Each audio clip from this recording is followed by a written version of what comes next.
मित्रगण, पाठक सांस्कृतिक सेवा की सभा में आप सबका स्वागत है। मैं अभी आपको 21 जून को लगने वाला खंडग्रास सूर्य ग्रहण के बारे में अपनी जानकारी आपके साथ शेयर करना चाहता हूं। मैं इन बातों के लिए कोई दावा नहीं प्रस्तुत कर रहा, क्योंकि इस विधा का मुझे कोई डिग्री नहीं है, इसीलिए मैं दावा नहीं कर सकता। हाँ, ज़रा कदा मैं शौकिया के रूप में इस ज्योतिषीय विद्या को देखता रहता हूँ, और मुझे जो कुछ मिलता है वो अपने पास न रख करके मैं चाहता हूँ कि वह दूसरों तक जाए, और यदि लोग उसका कुछ लाभ ले सकें तो यह एक अच्छी बात होगी। इसीलिए मैं ये जानकारी आपके समक्ष प्रस्तुत कर रहा हूँ। मुझे किसी को भयभीत करने के लिए ये काम नहीं करना है, बल्कि उनको सावधान करने के लिए ये काम मैं कर रहा हूँ। क्योंकि जब भी ग्रहण आदि हमारे देश में होता है तो हिंदू मत है कि आप पूजा अर्चना शुरू कर दीजिए। पूजा से उनका मतलब ये होता है कि यदि पूजा करेगा आदमी तो उस समय वह सावधान रहेगा, शुचिता पूर्वक रहेगा, घर में रहेगा, तो उससे उसका नुकसान कम होगा। इसी भावना के साथ मैं आपको सावधान करना चाहता हूँ। मैं इसके लिए कोई दावा नहीं प्रस्तुत कर रहा। अभी पीछे काफ़ी दिनों से आप देख रहे हैं कि कोविड-19 नाम की महामारी हम सबको परेशान करके रखा हुआ है, पूरे विश्व को परेशान करके रखा हुआ है। यह अपने आप से नहीं होता।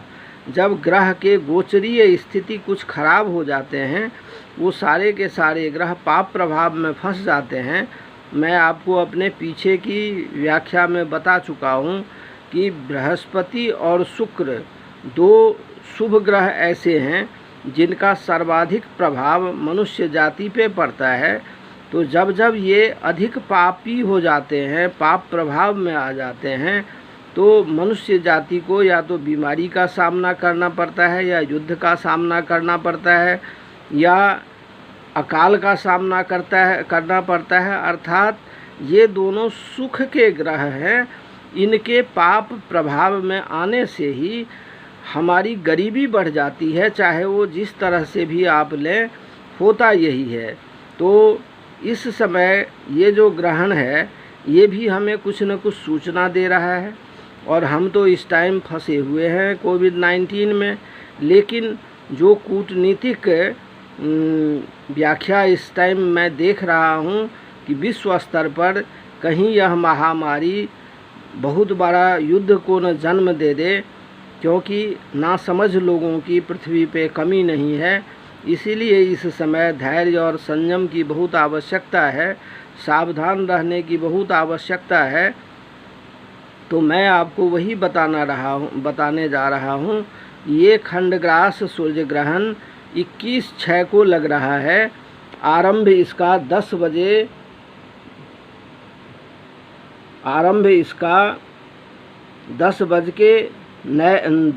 के 9 मिनट से शुरू है 21 तारीख में, और मोक्ष काल इसका 1:43 अपराह्न है। सूतक का समय शनिवार रात 10:09 से स्टार्ट हो जाएगा और मोक्ष काल तक यह चलेगा। तो ये तो हुआ ग्रहण काल के सूतक और मोक्ष काल का समय। तो अब हम इसके बारे में कहना क्या चाहते हैं वो मैं बताता हूँ। हमने पीछे फेसबुक पे भी आपको बार बार आगाह किया कि सारे ग्रह पापाक्रांत हो रहे हैं, आप सावधान हो जाएं, अन्यथा ये बहुत बड़े नुकसान को जन्म देगा। इसके पीछे हमने आपको कई लेक्चर्स भी दिए, जो आप हमारे द्वारा बनाए गए वीडियो को देख रहे होंगे। अभी जो मैं आपको बताने जा रहा हूँ वो आप गोचरीय स्थिति देखिए। ये 16/6 का गोचरीय स्थिति है। 16/6 का गोचरीय स्थिति ये है। अब क्या है गोचरीय स्थिति, तो आप इसको देखिए। 16/6 में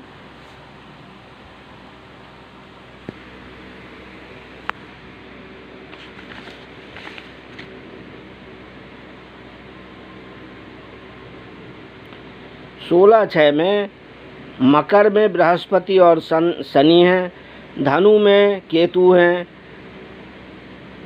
मिथुन में सूर्य और राहु आ चुके हैं, बुध कर्क में बुध हैं, और आज के डेट में चंद्रमा मेष राशि में है, शुक्र वृष राशि में है, लेकिन और मंगल कुंभ में है। यदि आप इसको अवलोकन करें तो ये आप पाएंगे कि मंगल की दृष्टि, चौथी दृष्टि शुक्र पे जा रही है, अर्थात शुक्र पापाक्रांत हो गए तो हमें सुख नहीं मिलेगा, क्योंकि भौतिक सुविधाओं को सुख देने वाले शुक्र हैं। यहाँ पर बृहस्पति शनि के साथ हैं, तो बृहस्पति शनि के साथ हैं और नीच में है बृहस्पति, ये मैं आपको पीछे बता चुका हूँ।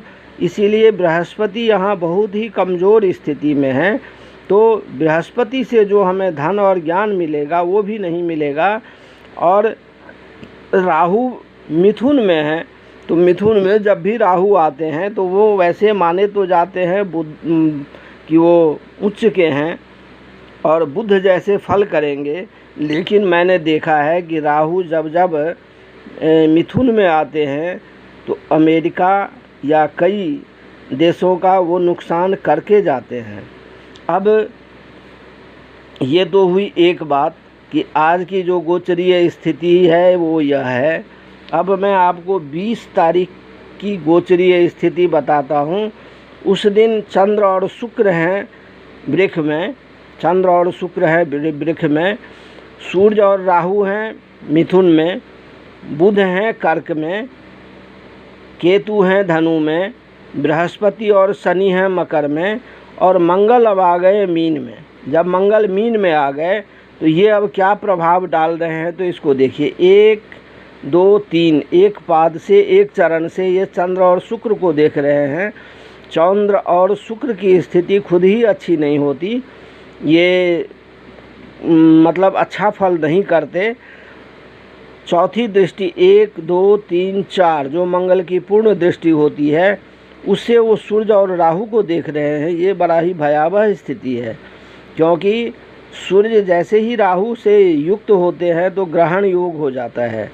अब सूर्य तो राहु के साथ जुड़ गए और 10 अंश के भीतर जो ग्रह अधिक अंश पे होगा वो दूसरे को पराजित करता है। तो राहु का अंश यहाँ ज़्यादा है, सूर्य का अंश कम है, तो सूर्य यहाँ बहुत ही कमज़ोर हो गए। बुध कर्क में है, जब भी वो पाप ग्रह द्वारा दृष्ट होंगे या पाप प्रभाव में होंगे तो वो अच्छा फल नहीं करेंगे, अर्थात वो शुभत्व तो नहीं देंगे, वो नुकसान करेंगे। अर्थात दोलायमान प्रवृत्ति वाले नुकसान वाला काम ज़्यादा करेंगे, अच्छा काम कम करेंगे। बृहस्पति खुद ही शनि के साथ मिलके एक किस्म का दरिद्र योग बना चुके हैं, अर्थात उनकी ताकत नहीं चलेगी।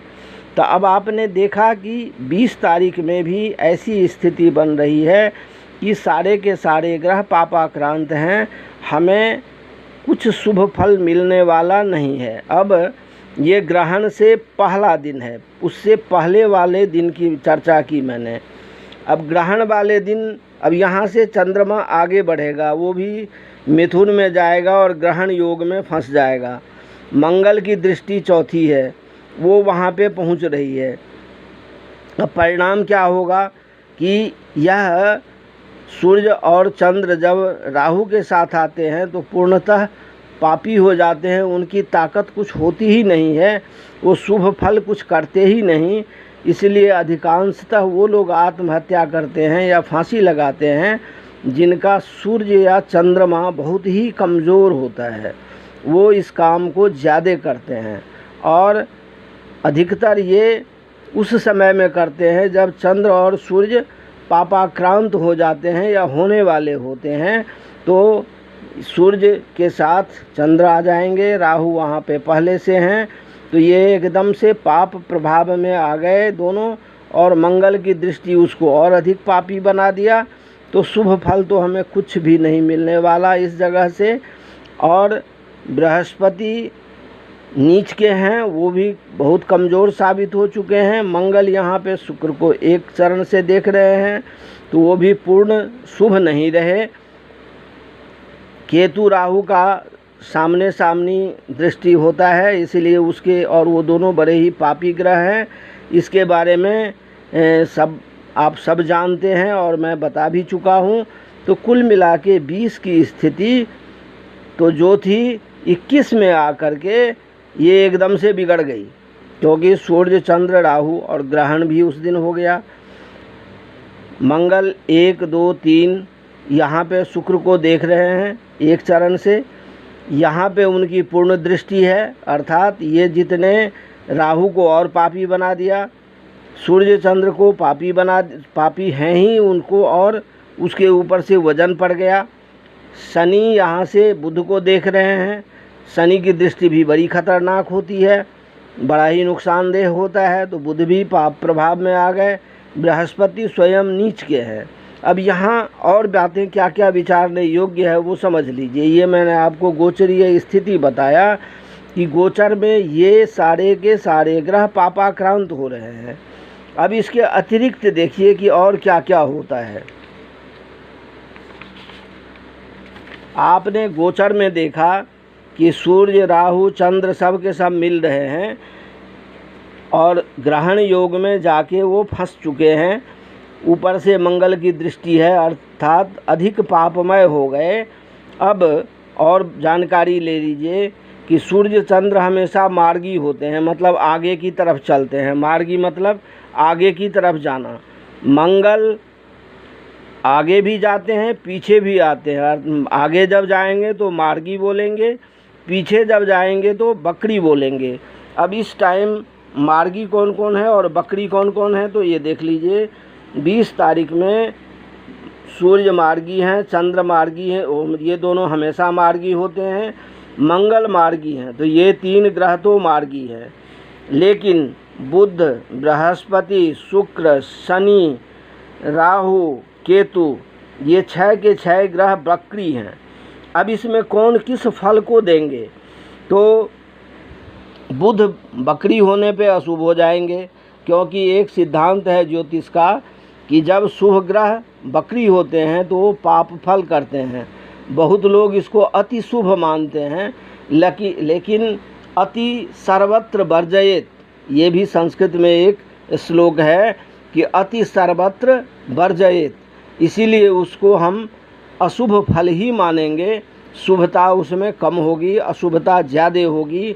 तो बुध यहाँ पे अशुभ फल करेंगे, बृहस्पति अशुभ फल करेंगे, शुक्र अशुभ फल करेंगे, शनि बकरी हैं, पाप ग्रह हैं, इसीलिए ये शुभ फल करेंगे। राहु हमेशा बकरी होते हैं, केतु हमेशा बकरी होते हैं, ये इसीलिए सर्वाधिक पापी ग्रह माने जाते हैं। तो ये तो हुई कि इनका शुभत्व या अशुभत्व क्या होगा। तो ये सारे के सारे 6 ग्रह बकरी हैं, तो इसमें से 5 अशुभ फल करेंगे और 1 शुभ फल करेंगे। तो सूर्य चंद्र मंगल और शनि शुभ फल करेंगे, केतु राहु शुक्र बृहस्पति और बुध ये पाप फल करेंगे। लेकिन मंगल का स्वयं का स्वभाव है पाप पूर्ण, इसीलिए वो अच्छा फल नहीं करेंगे कभी। शनि स्वयं दरिद्र हैं और पाप फल करते हैं, तो उनके पाप फल में कमी आ जाएगी। शुभत्व होने का मतलब कि उनके पाप फल में कमी आ जाएगी। अब यहाँ सूर्य और चंद्रमा के बारे में देख लीजिए कि ये हमेशा शुभ फल करते हैं। सूर्य क्रूर हैं, चंद्रमा शीतल हैं, लेकिन चंद्रमा जब पाप प्रभाव में हो तो पाप फल देते हैं। सूर्य जब पाप प्रभाव में हो तो अति क्रूर फल करने लगते हैं, क्योंकि उनके स्वभाव में क्रूरता है। तो मेरे कहने का मतलब ये है, और यहाँ पे ये दोनों के दोनों राहु के साथ ग्रहण योग में फंस जाएंगे, और रविवार में ग्रहण भी है। तो कुल मिला के ये सारे के सारे ग्रह पाप फल अधिक करेंगे, शुभ फल कम करेंगे। तो हमें सावधान रहने की बहुत ही ज़्यादा ज़रूरत है। क्योंकि ये समय कुछ भी घटनाएं घटवा सकती हैं, चाहे वो बॉर्डर पे हो, चाहे वो आंतरिक हो, चाहे वो बीमारी हो, चाहे वो किसी भी तरह का हो। इधर भूकंप के झटके बार बार लग रहे हैं, ये भी एक अशुभता को दर्शाता है। ग्रहण बार बार लग रहे हैं, ये भी एक अशुभता को दर्शाता है। अब ये तो था इनका गोचरीय स्थिति। अब 21/6 में ये इनका गोचरीय स्थिति है, आप देख लीजिए, वहीं हैं प्लानेट सारे। मिथुन में सूर्य चंद्र राहु आ गए, और यहाँ पे वृष में शुक्र हैं, मकर में बृहस्पति शनि हैं, धनु में केतु हैं, और मीन में मंगल आ गए। अब यहाँ पे अगला जो प्रॉब्लम है, अगली जो समस्या है वो ये है कि ये सारे के सारे ग्रह यहाँ पे देखिए बुध शनि से दृष्ट हैं, मंगल,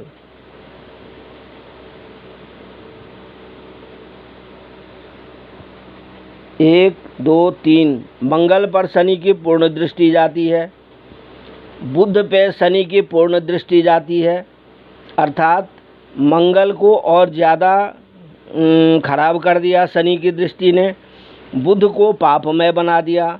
तो बुध पर शनि की दृष्टि है, मंगल भी शनि से दृष्ट है, राहु मंगल से दृष्ट है। राहु यहाँ पे हैं, यहाँ पे मीन में मंगल है, 1 2 3 4, यहाँ पे मंगल की पूर्ण दृष्टि जा रही है, अर्थात राहु यहाँ पे ज़्यादा ही अशुभ प्रभाव वाले हो गए।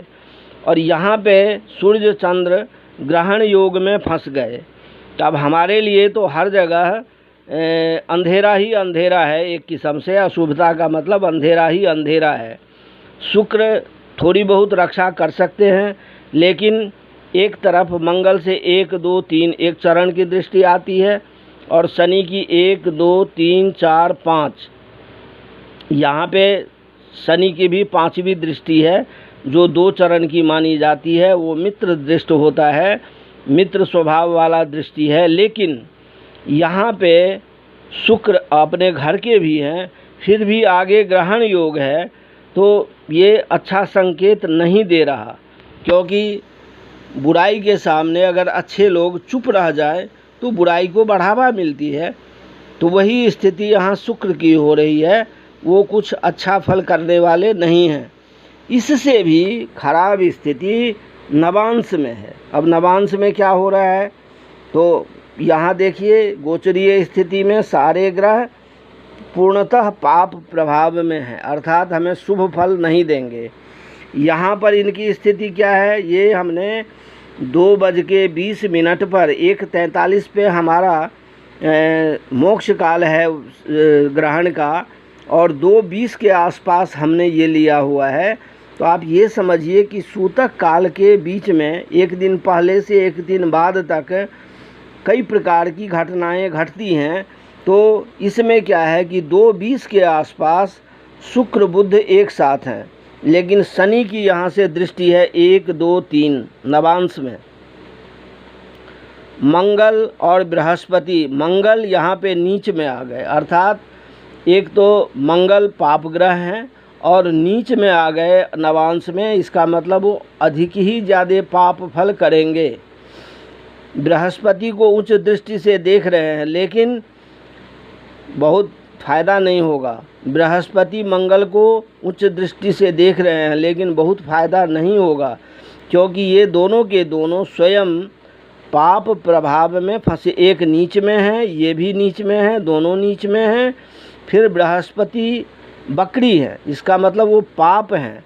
तो ये बृहस्पति मंगल को अधिक पापी बनाएंगे, और ये मंगल नीच में है तो बृहस्पति को भी ये अच्छा नहीं बना पाएंगे। मित्र एक दूसरे को देखे तो बल मिलता है, लेकिन ये दोनों यहाँ पे अच्छा फल नहीं करेंगे। तो बृहस्पति मंगल से दृष्ट है, बुध शुक्र शनि से दृष्ट है, मंगल राहु से दृष्ट है। अब यहाँ देखिए, यहाँ पे नवांश में फिर से सूर्य और राहु ग्रहण योग बनाता है, और यहाँ से 1 2 3 4 5 6 7 8 9 मंगल को राहु देख रहा है, तो ये मंगल कुछ ज़्यादा ही पापी हो गया, नीच में आ गया, नवांश के नीचे अंश में आ गया। और राहु यहाँ पे संबंध तो इससे बना रहा है क्योंकि ये इसके घर में बैठा हुआ है राहु, लेकिन ग्रहण योग बना रहा है तो उसका प्रभाव ज़्यादा होगा और मंगल को ये ज़्यादा नुकसानदेह बना देगा। इस टाइम शनि मंगल से दृष्ट है। अब मंगल को देखिए नवांश में 1 2 3 4 5 6 7 8, मंगल की चौथी और सातवीं और आठवीं 3 पूर्ण दृष्टि होती है। तो यहाँ पे बृहस्पति को देखा, बृहस्पति को दूषित कर दिया। शनि को देखा तो शनि को और अधिक पापपूर्ण बना दिया। शनि ने शुक्र और बुध को पापपूर्ण बना दिया। चंद्रमा यहाँ पे धनु में है।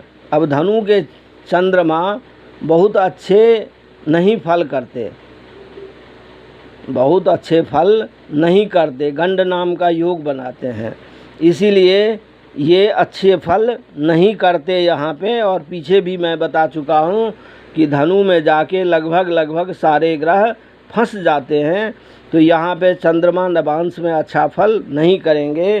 तो मेरे कहने का मतलब यहाँ ये है कि यहाँ पे 21 तारीख में नवांश में भी 2 बजे 2:30 बजे के आसपास और गोचरीय स्थिति में भी सारे के सारे ग्रह पाप प्रभाव में हैं। इस ग्रहण से नुकसान अधिक होगा, लाभ कम मिलेगा, इसीलिए सबको सावधान रहने की आवश्यकता ज़्यादा है। दूसरी जो बात है वो ये है कि देखिए, अगर आप भारतवर्ष की जन्म कुंडली को देखें तो एक जगह मैंने देखा भी और हमने खुद निकाला भी, तो जिस समय हमारा देश आज़ाद हुआ था, जिस समय हमारा देश आज़ाद हुआ था उस समय वृक्ष लग्न चल रहा था और पाकिस्तान भी उससे एक दिन पहले आज़ाद हुआ था। तो जिस समय वो आज़ाद हुआ उस समय भी वृक्ष लग्न चल रहा था, केवल चंद्रमा के अंशों में फ़र्क था, लेकिन दोनों ही वृक्ष लग्न में जन्म लिया देश के रूप में। तो यहाँ देखिए मिथुन में क्या हो रहा है, मिथुन में ये ग्रहण लग रहा है जो धन भाव है किसका, तो भारत का। तो इस ग्रहण के समय मेरे विचार में, और यहाँ से 1 2 3 4 मंगल की पूरी दृष्टि जा रही है, तो हमारे देश की व्यवस्था को इस समय पे नुकसान ज़्यादा है। इसीलिए हर नागरिक का कर्तव्य हो जाता है कि वो स्वयं को भी सावधान करे और देश की रक्षा में तत्पर रहे, ताकि इस ग्रहण से होने वाले नुकसान को कम से कम किया जाए। इस समय पे नुकसान कम से कम हो, लेकिन सबका सावधान रहना बहुत ही आवश्यक है, क्योंकि जो ग्रह के स्थिति बता रहे हैं वो अच्छे संकेत नहीं दे रहे। तो ये 2 एपिसोड हमने आपको इसके बारे में बताया, इस ग्रहण के बारे में बताया। अब मेरा सबसे निवेदन है कि आप सब के सब अपनी रक्षा, समाज की रक्षा और देश की रक्षा में तत्पर हो जाए। इस ग्रहण और ये जो गोचरीय स्थिति है ये अभी ख़राब ही रहेगी, क्योंकि ये जल्दी दूर होने वाला नहीं है। अभी सूर्य जैसे थोड़े थोड़े आगे बढ़ेंगे और कर्क में जाएंगे। यहाँ से सूर्य अभी मिथुन में है, सूर्य यहाँ मिथुन में है, जब कर्क में जाएंगे तो शनि से दृष्ट हो जाएंगे, तब भी पाप प्रभाव में आ गए सूर्य। जब सिंह में जाएंगे तब जाके, अर्थात यूँ मान के चलिए आप 15 अगस्त के आसपास के बाद का जो समय आना शुरू होगा वो ज़्यादा ठीक होगा। 15 अगस्त से पहले आप बहुत अच्छी उम्मीद नहीं कर सकते हैं, ना तब तक कोई वैक्सीन मिलेगा कोरोना का, ना कोई ज़्यादा अच्छी बात होगी। इसीलिए हम सबसे निवेदन कर रहे हैं कि आप यदि कोरोना महामारी को भगाना चाहते हैं, कोविड-19 को भगाना चाहते हैं, तो अधिक से अधिक सावधानी बरतें, सोशल डिस्टेंसिंग बना के रखें, गवर्नमेंट द्वारा जारी एडवाइजरी का पालन करें, अपनी रक्षा करें, परिवार की रक्षा करें, समाज की रक्षा करें और देश की रक्षा करें।